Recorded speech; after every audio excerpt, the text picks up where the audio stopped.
Alrighty, so today is all about getting more out of your core exercise workout. How do we do that? We stretch our lower back before we engage the core. Boom. So why does this happen?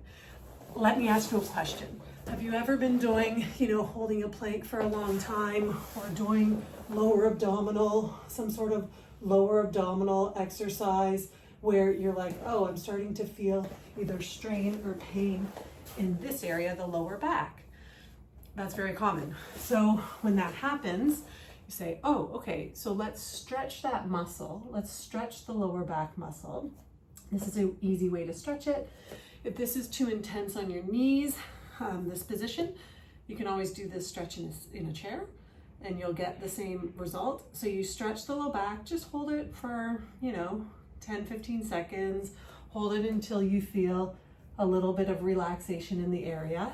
Then go back to your core exercise and boom, bada boom, bada bing, 90%, 80%, 100% of the time, it resolves people's back strain, either the strain or pain. So I do this all the time with patients.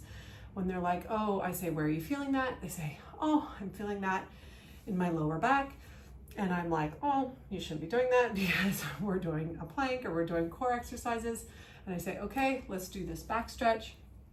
Boom, boom. And we redo the core exercise and the tension, strain, pain is resolved. So that means they're getting, if you don't have any pain there, you could, in theory, do these stretches before doing your core exercise, and it's possible you'll get a better engagement of the core muscles than not. So why does it happen in the first place where the low back kicks in too much and we feel a strain or pain there with doing core exercises? There's probably lots of answers to this question. One answer that I find with a lot of my patients is if I go down their spine in a standing position, their lower back muscles, those big, beautiful muscles back on either side of the spine, they're like working really, really hard. And so different people have different tensions there. And the people who have a lot of tension in there in the standing position, they go and they do a core exercise and those muscles, they're kind of overworking to help their posture for whatever reason. And so then they go to bring that to their exercise routine and those muscles are still overworking when we're even trying to work a different set of muscles.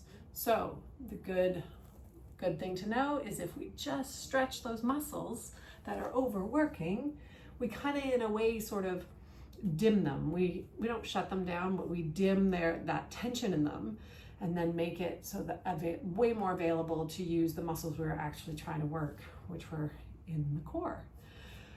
Wonderful. Would love to know if you've ever experienced that low back tension or tightness while you're doing your core workout. Even let me know if you're into doing planks or if you're more into doing crunches or if you're more into doing lower abdominals, by lowering the legs. Tell me about your core workout in the comments. I'd love to know. Thanks so much for watching and have a great day. See you next week. Bye-bye.